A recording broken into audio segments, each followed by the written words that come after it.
안녕하세요. D-9일이죠. D-9일.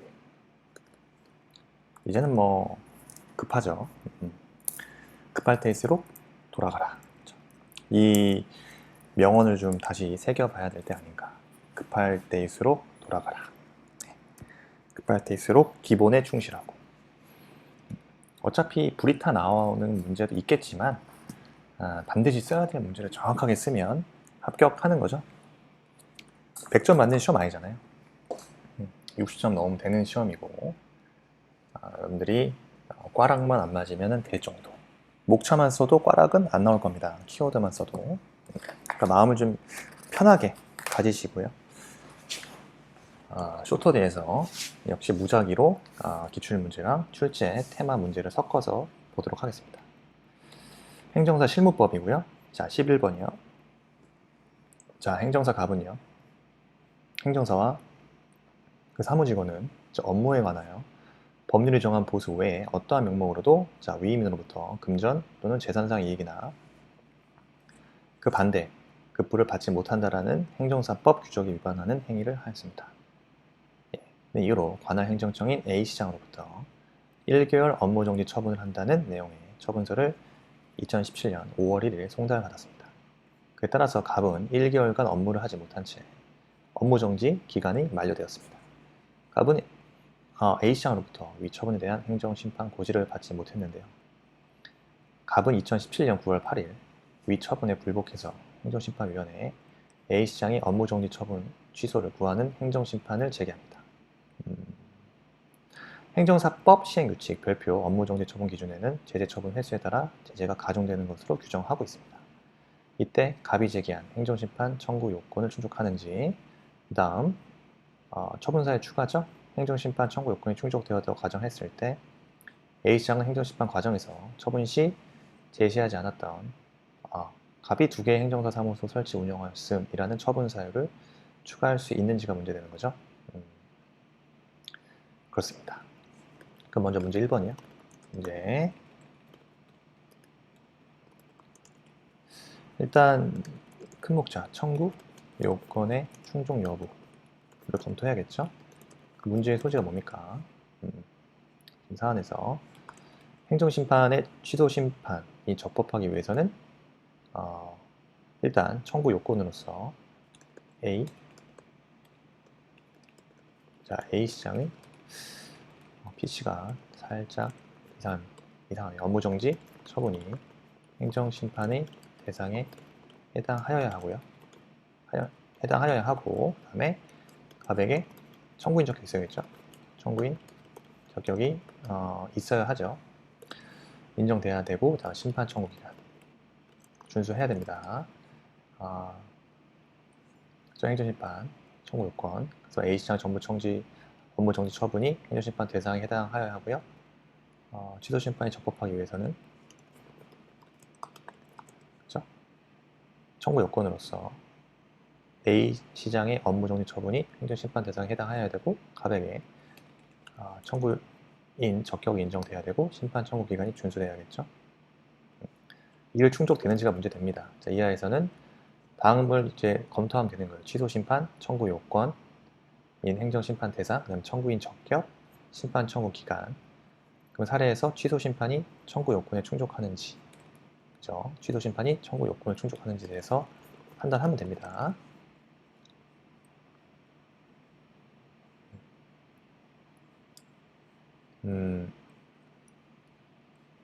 자, 취소심판이라는 것은 행정청의 위법 또는 부당한 처분을 취소하거나 변경하는 행정심판을 말하죠.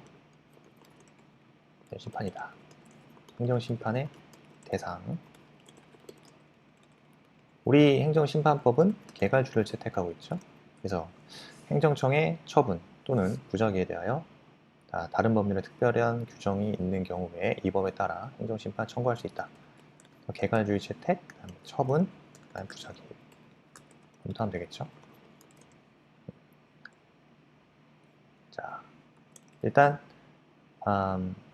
처분이란 뭡니까? 처분. 자, 자, 행정청이 행하는 구체적 사실에 관한 법 집행이죠. 법 집행으로서의 자, 공권력의 행사 또는 그 거부와 이에 준하는 행정작용을 말합니다. 부작이요. 부작이란 자, 행정청이 당사자의 신청에 의하여 자, 상당한 기간 내에 자, 일정한 처분을 하여야 할 법률상 의무가 있음에도 불구하고 이를 하지 아니하는 거죠. 그렇습니다. 다음 취소심판 청구인 적격이요. 취소심판의 청구인 적격. 일단 자, 행정심판 법 규정이에요. 자, 취소심판은 자, 그 처분의 취소 또는 변경을 구할 법률상 이익이 있는 자가 청구할 수 있죠. 맞습니다. 처분의 취소 또는 변경을 구할 법률상 이익이 있는 자가 청구할 수 있죠. 그 다음이요. 처분의 효과가 자, 기간의 경과, 자, 처분의 집행, 자, 그 밖의 사유로 소멸된 뒤에도요. 그 처분의 그 처분이 자, 취소로 회복되는 법률상 이익이 있는 자의 경우에도 청구 가능하죠. 처분의 취소로, 그죠? 그 처분의 취소로 회복되는 법률상 이익이 있는 자의 경우도 청구할 수 있습니다. 그러면 법률상 이익이요. 법률상 이익이 있는 자가 청구할 수 있죠? 그럼 법률상 이익에 대해서 검토해야지. 이에 대해서 통설 판례는요? 판례 입장이요. 자, 협의의 권리뿐만 아니라 자, 처분의 근거 법규 또는 관련 법규 등에 보호되고 있는 어떤 이익을 포함하죠. 포함한다는 법률상 보호이익서죠. 법률상 보호이익서를 취하고 있습니다. 그러면 법률상 보호이익이라는 것은 보호이익이라 하면 자, 당해 처분의 근거 법규 또는 관련 법규에 의해서 자, 개별적, 직접적, 구체적 이익의 있는 경우를 말하죠. 네, 그렇습니다. 자, 청구인 적격, 자, 대상, 심판 대상 적격, 청구인 적격. 그 다음 검토할 게 심판 청구 기간이죠. 심판 청구 기간이에요. 자, 이에 대해서 내용에 대해서 살펴보면요. 심판 청구 기간. 자, 여러분들 행정심판은요. 청구 기간 언제죠? 처분이 있음을 안 날로부터 알게 된 날부터 90일 이내. 그 다음에 처분이 있었던 날부터 180일 이내 청구하죠. 두 기간 중에 어느 하나라도 경과하면 행정심판 청구할 수 없습니다. 다음이요. 불고지의 경우요. 자, 행정청이 심판 청구 기간을 알리지 아니한 경우, 그죠? 행정청이 심판 청구 기간을 알리지 아니한 경우 처분이 있었던 날부터 계산하죠. 180일 내에 심판 청구할 수 있죠. 그래서 문제 1번에 대한 결론이요. 결론. 자, 사안에서 일단 행정심판법은 자, 행정심판의 대상에 관해서 그 개가주의를 채택하고 있죠. 또 취소심판이 되는 처분이겠죠. 자, 사례에서 A시장의 업무정지 처분, 취소심판의 대상이 됩니다. 그리고 업무정지 처분의 횟수에 따라서 지금 업무정지 처분의 횟수에 따라서 가중되는 경우, 그죠? 업무정지 기간이 설령 만료되었더라도 업무정지 기간이 설령 만료되었더라도 그 업무정지 처분의 취소로 자, 회복되는 법률상 이익이 인정이 되죠. 그죠? 업무정지 기간이 만료되었더라도 지금 제재 처분의 횟수에 따라서 제재가 가중되는 경우 업무정지 처분의 취소로 자, 회복되는 직접적, 개별적, 구체적 즉 법률상 이익이 인정이 됩니다. 그래서 사례에서 가백에는 청구인 적격이 인정이 되겠죠. 청구인 적격도 인정이 됩니다. 법률상 이익이 인정이 되기 때문에. 그죠? 여기에 해당하죠. 처분 효과가 기간의 경과. 그죠? 처분의 집행, 그 밖의 사유 소멸된 뒤에도 제재 처분의 회수에 따라서 제재적 가중되는 경우에는 그 처분의 취소로 회복되는 법률상 이익이 있기 때문에, 그죠? 사례에서 갑은 청구인 적격이 인정될 수 있는 거죠. 그러면요, 행정청이 행정심판 고지를 하지 않은 경우, 따로 하지 않았다면 고지를 받지 못했다. 그죠? 갑은 A청에서 위청에 대한 행정청 고지를 받지 못했다. 그러면 불고지의 경우죠. 그럼 처분이 있었던 날로부터 180일 이내 청구하면 됩니다.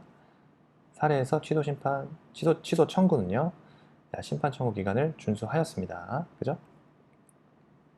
2017년 9월 8일 날 행정심판 제기했기 때문에 처분이 처분이 있었던 날로부터 180일 이내에 제기했기 때문에 사례에서 취소 청구는 심판기간 청구 기간 준수되었고요. 따라서 사례의 취소 청구는요, 청구인 요건이 구비됐습니다. 그렇죠? 문제 1번 됐어요. 그래서 사례에서 결론만 칠게요. 취소 청구는 청구 요건을 모두 충족는 적법한 심판 청구가 되죠. 청구에 해당하다. 다음 문제 2번이요. 처분 사유의 추가 기능 여부죠. 문제의 소재죠. 문제의 소재. 처분 사유의 추가 기능.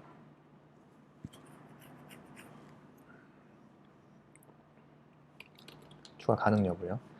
지금 처분 사유의 추가란 것은 처분 사유의 추가란 처분청이 행정심판 도중에 처분 당시에 처분 사유로 제시하지 않았던 새로운 처분 사유를 추가하는 것을 의미합니다.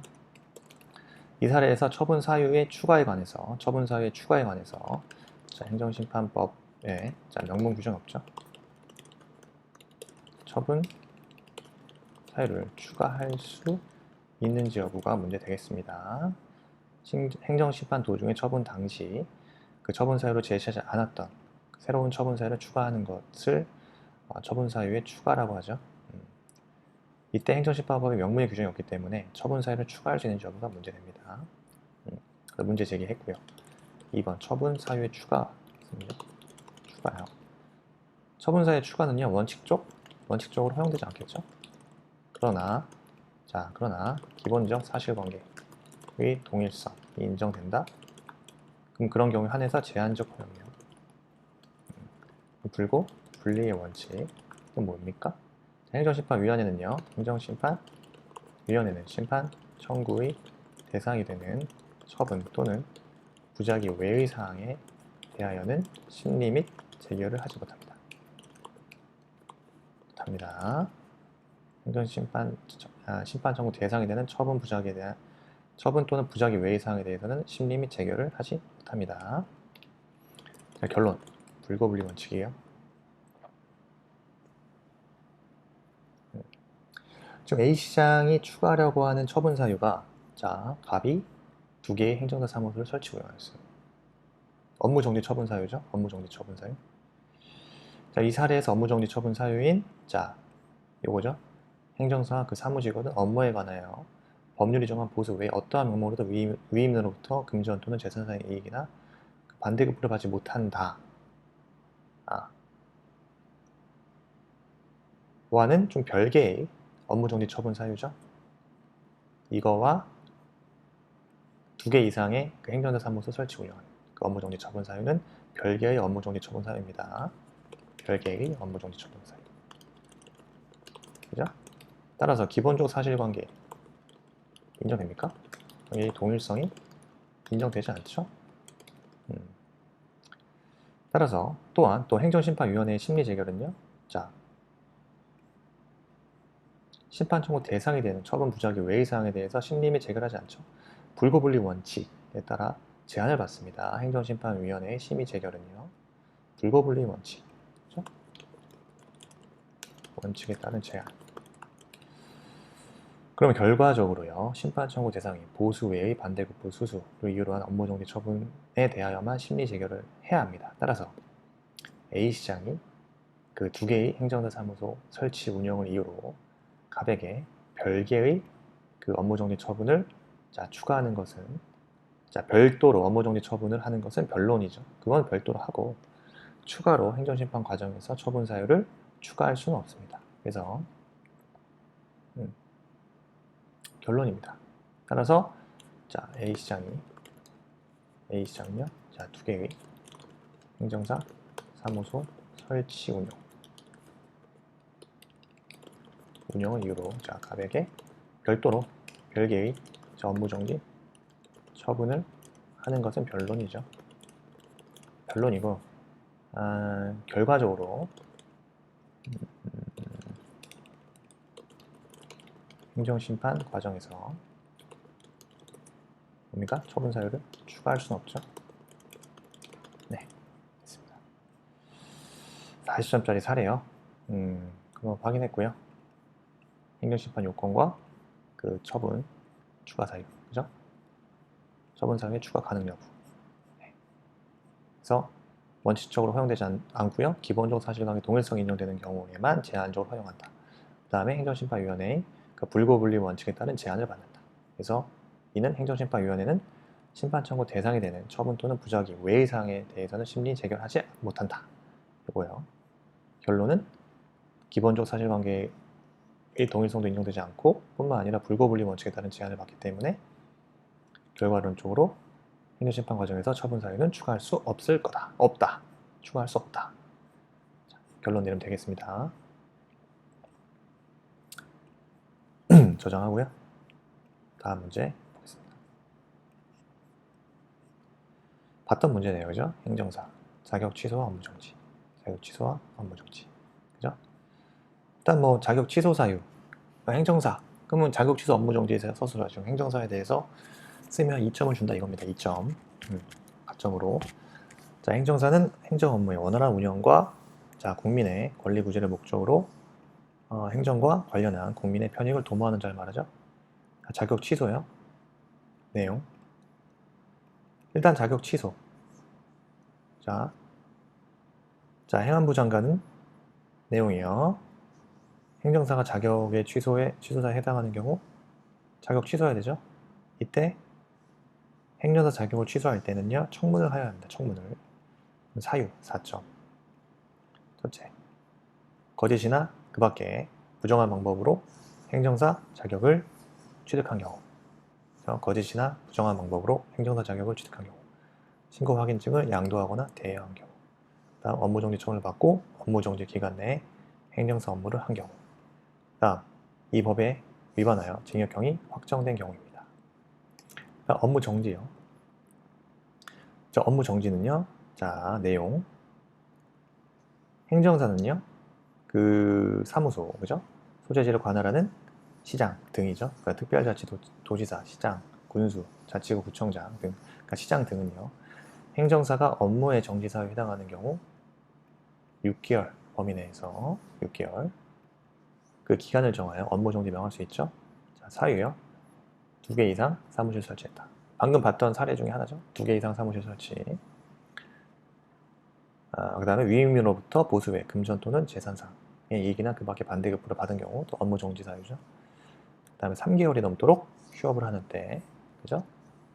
휴업 신고를 하지 아니한 경우 등입니다. 3개월이 넘도록 휴업을 하는 때 휴업 신고를 하지 아니한 경우 업무 정지 사유에 해당합니다. 봤던 문제 넘어가고요. 과태료죠. 행정사법상 과태료 부과 대상자의 유형과 내용. 기출됐던 문제예요. 그래서 일단 서설이요. 행정사법상에는요. 과태료 500만원 이하랑 과태료 100만원 이하 과태료가 있죠. 과태료가 있습니다. 과태료는 행안부 장관이나 시도지사 또는 시장 등이 부과 징수할 수 있죠. 징수하는 거죠. 그러면 유형 및 내용이니까 500만원 이하의 과태료 부과 대상자를 살펴봐야겠죠. 그 다음에 100만원 이하의 과태료 부과 대상자에 대해서 살펴봐야 됩니다. 500만 원 이하요. 자, 행정사가 사칭하는 거죠. 자, 행정사 사칭하는 겁니다. 행정사가 아니면서, 자, 행정사나 그런 사람 있잖아요, 그죠? 또 이와 비슷한 명칭을 사용하는 사람. 쉽지 않아요. 이런 사람 되면 안 됩니다. 아니면서 비슷한 명칭을 사용한다. 그 다음에, 자, 행정사가 아니면서 당연히 행정사 사무소나, 자, 행정사 합동사무소 또는 이와 비슷한 명칭을 사용하는 사람이죠. 네. 500만 원 이하 과태료입니다. 다음이요. 정당한 사유 없이 감독상 필요에 따라 보고 또는 자료 제출을 하지 아니하거나 거짓으로 보고 자료 제출을 하거나, 그죠? 출입 검사를 방해 거부 또는 기피하는 사람이죠. 다시 정당한 사유 없이 감독상 필요에 보고 따라, 자, 보고 또는 자료 제출을 명할 수 있잖아요. 네, 관할 시장 등은요. 자, 거짓으로 보고 하거나 자료 제출을 하거나 거짓으로 보고 또는 자료 제출을 하거나 출입 검사를 방해 거부 또는 기피하는 사람. 500만 원 이하의 과태료 부과 대상자입니다.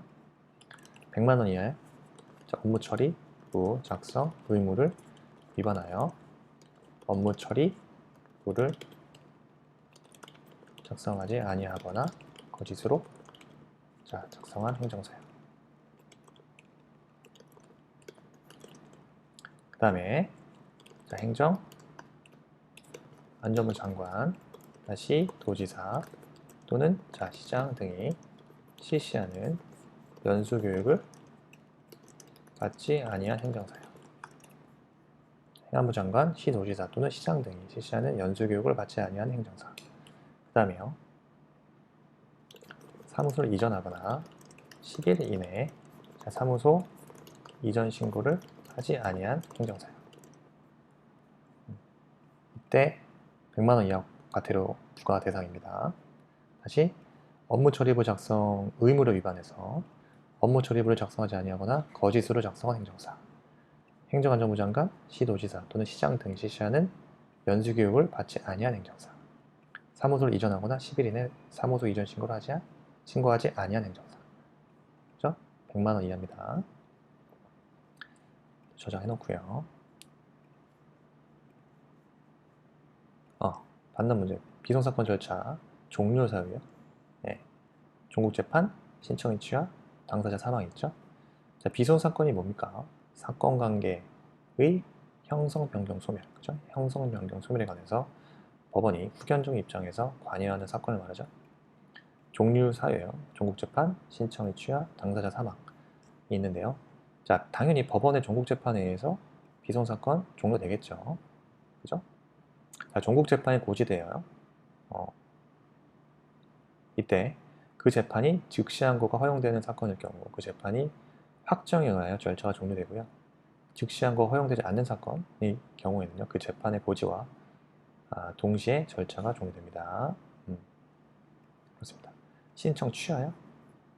자, 당사자의 그 신청에 의해서만 절차가 개시되는 신청 사건의 경우, 자, 신청인의 취하에 의하여 절차가 종료되겠죠. 자, 비송사건 신청도요, 재판이 있을 때까지는 자유로이 취하할 수 있습니다.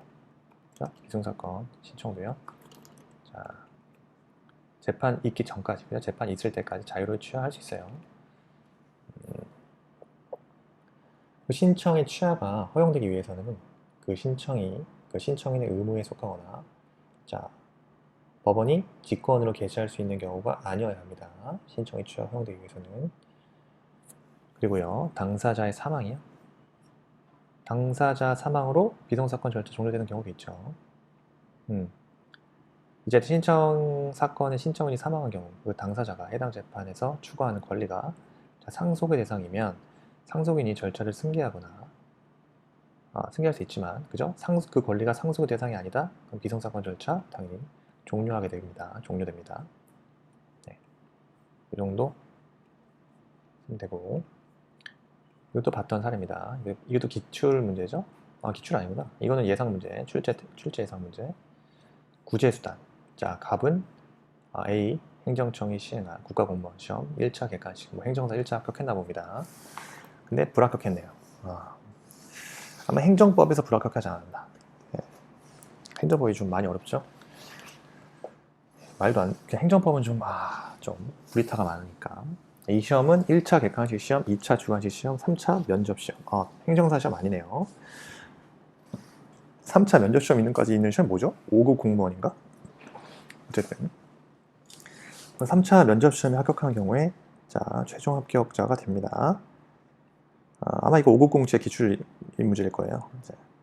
그래서 3차 면접 시험에 응시하기 위해서 2차 중간시 시험에 패스해야 되고 2차 중간시 시험에 응시하기 위해서는 1차 객관식 시험에 패스해야 되죠. 당연한 거잖아요. 그죠? 이 말이 왜 있는지 모르겠네. 근데 갑은 위 처분에 대해 행정심판을 청구하였으나 관할행정심판위원회가 2차 주관식 시험 시행 전까지 재결하지 않을 것에 대비하여 법적 수단 강구하다. 이거 뭐죠? 2차 주관식 시험 전까지 재결하지 않을 것을 대비해서 법적 수단을 어떤 걸 강구해야 되죠? 구제수단? 그죠?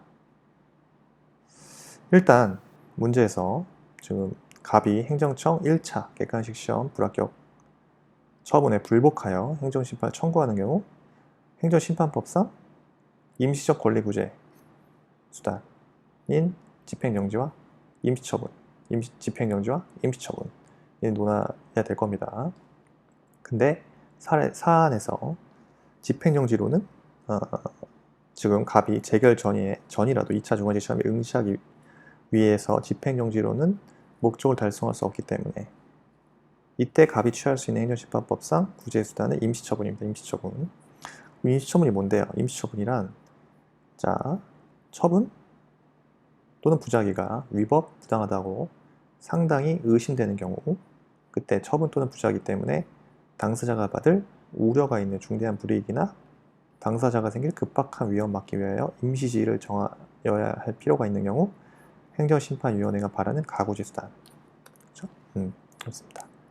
그래서 처분 또는 부작위가 위법, 부당하다고 상당히 의심되는 경우 처분 또는 부작위 때문에 당사자가 받을 우려가 있는 중대한 불이익이나 당사자가 생길 급박한 위험을 막기 위하여 임시지위를 정하여야 할 필요가 있는 경우 행정심판위원회가 말하는 가구제 수단을 말합니다. 요건은 심판 청구가 계속돼야 되고요.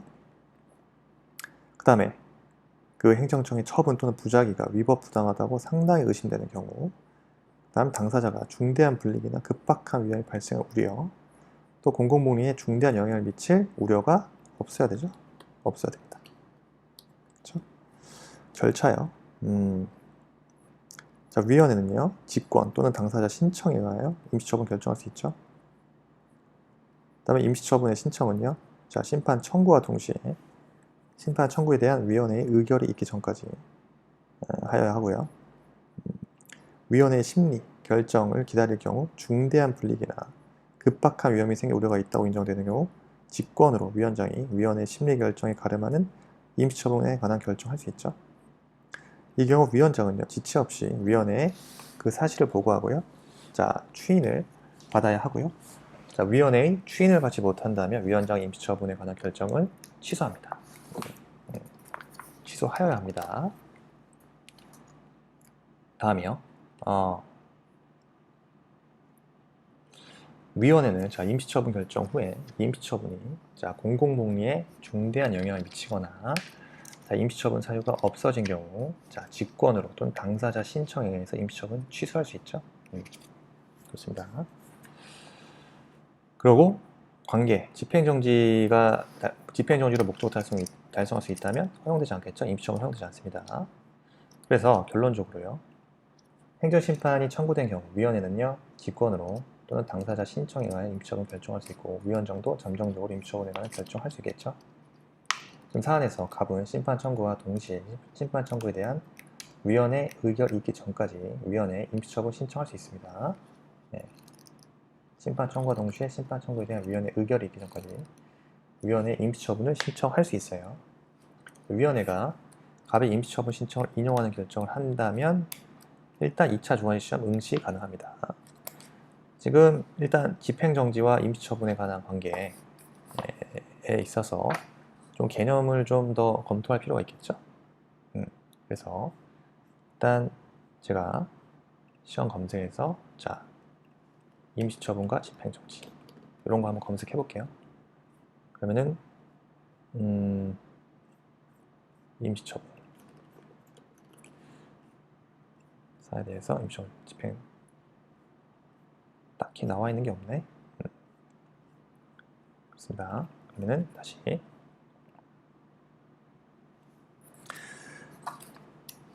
자 행정심판법의 자 임시처분과 집행정지를 기본소에서 조금 검토해야 될 것 같은데 집행정지에 대해서 여러분 일단 임시처분과 비교를 한번 해볼 필요가 있습니다.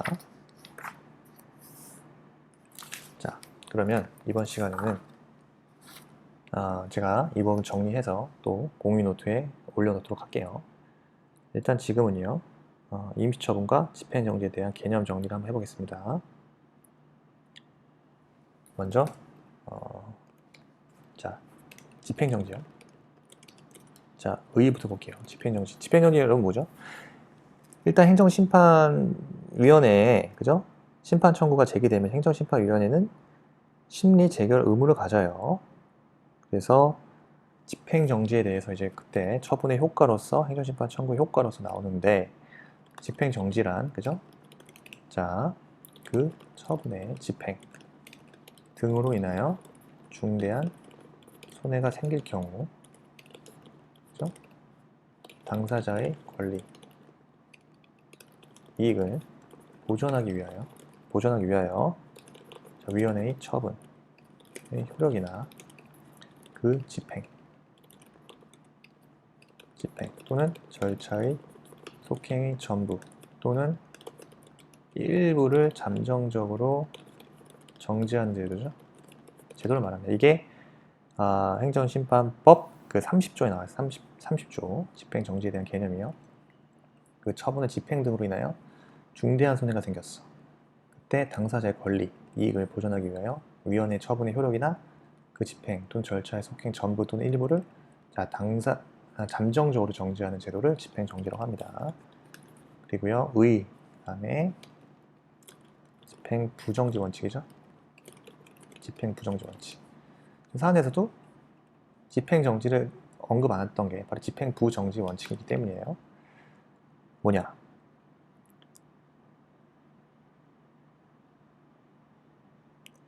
일단 집행부정지 원칙인데 행정심판법상에서 예외적으로 집행정지를 인정하고 있습니다. 원칙적으로. 일단 행정심판의 남용을 막고 그죠? 행정목적의 원활한 수행에 저해하지 않으려는 그 입법 정책적 고려하에 행정심판 청구는 그 처분의 효력, 집행 또는 절차의 속행에 영향을 주지 않의 원칙이에요. 집행부정지 원칙이에요. 그런데 집행정지가 언제 인정이 되냐? 자, 청구인이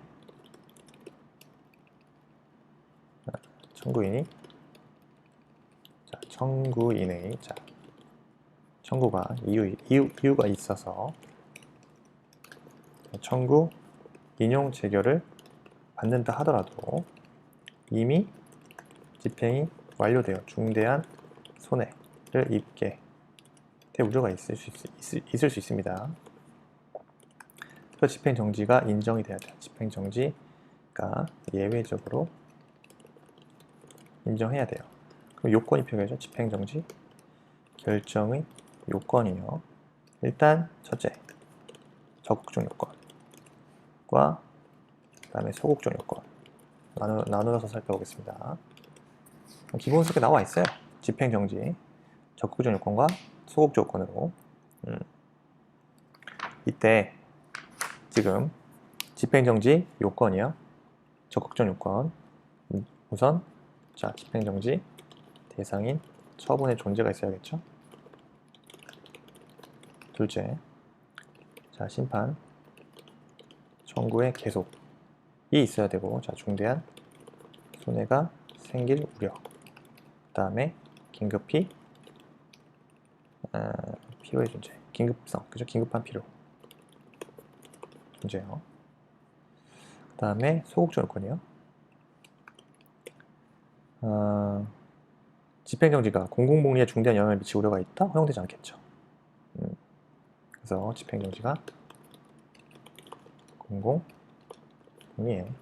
중대한 영향을 미칠 우려가 있는 경우.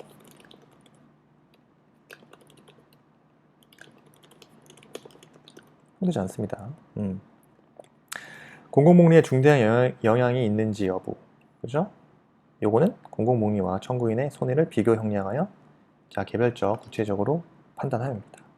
그리고 본안 청구의 이유 없음이 자, 명백하지 않아야 하고요.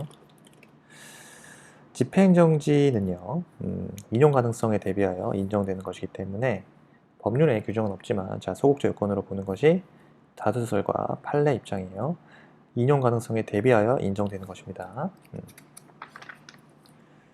그러면 자, 집행정지 결정의 절차 문제와 그 다음에 집행정지 결정의 내용이죠.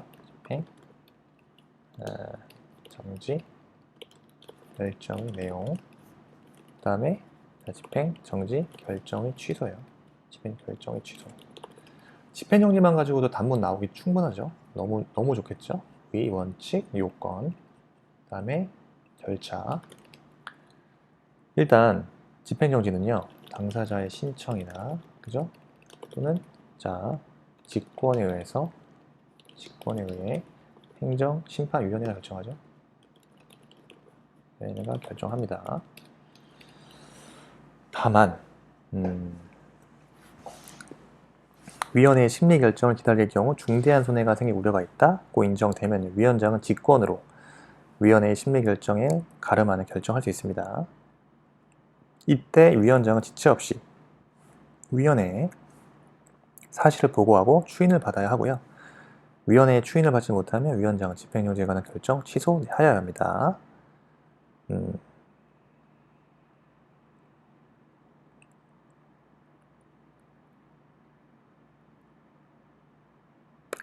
그리고요, 집행정지의 결정의 내용 및 효력이죠.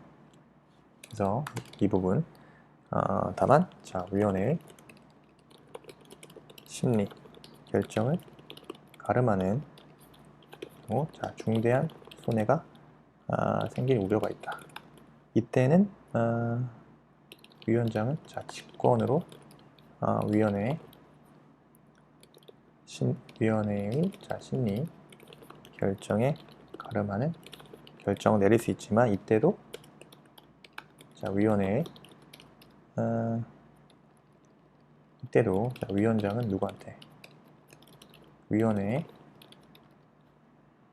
사실을 보고 추인을 받아야 돼요. 보고하고 추인을 받아야 되는데 보고와 근데 추인을 받지 못했어. 이게 어떻게 됩니까? 추인받지 못한 경우 위원장은 집행정지에 관한 결정을 취소하여야 합니다. 그 다음에요, 집행정지 결정의 내용이요. 쓸말이 좀 많네요. 집행정지 결정은 자, 처분의 효력이나 그 집행 또는 절차의 속행 또는 혹은 일부를 정지하는 것을 내용으로 하죠. 이는 당사자인 신청인과 피청구인은 물론 관계 행정청과 제3자에게도 미치고요. 특별한 규정이 없는 때 당의 심판 청구에 대한 재결이 확정될 때까지 존속하는 것을 봅니다. 그래서 집행정지 결정은요, 처분의 효력이나 그 집행 또는 절차의 속행의 전부 혹은 자, 일부를 정지하는 것을 내용으로 하고요. 이는 자, 당사자인 신청인과 피청구인은 물론 누구까지? 관계 행정청까지.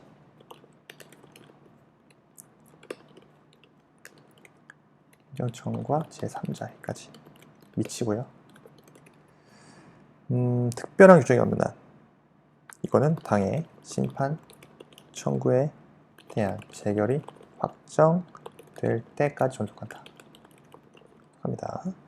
집행정지 결정 취소요. 자, 집행정지가 공공복리에 중대한 영향을 미치거나 정지 사유가 없어진 때 위원회는 당사자의 신청, 직권에 의하여 신청 또는 직권으로 그죠?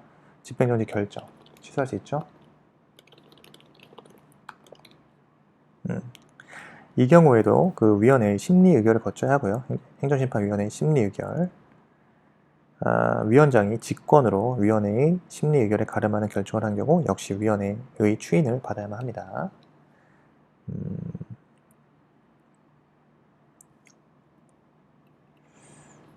여기서 제가 말씀드리고 싶은 거는 지금 집행정지와 임시처분의 그 관계라고 해야 되나? 왜 임시처분이 필요한지, 왜 임시처분이 필요한가? 임시처분의 취지가 좀 말씀드리려고 하는 거거든요. 근데 집행정지에 대한 개념을 먼저 살펴본 거예요. 근데 대체 왜 그 임시처분이 필요하냐? 임시처분은 일단 저희 개념에서 살펴봤죠. 개념에서 살펴봤듯이 저장 일단 해놓고요.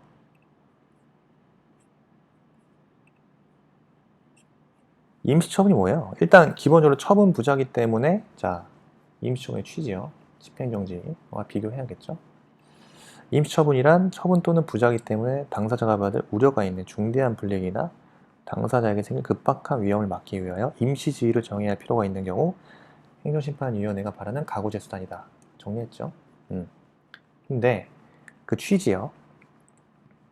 지금까지 봤던 기존의 가구제 수단이었던 집행정지 제도는요.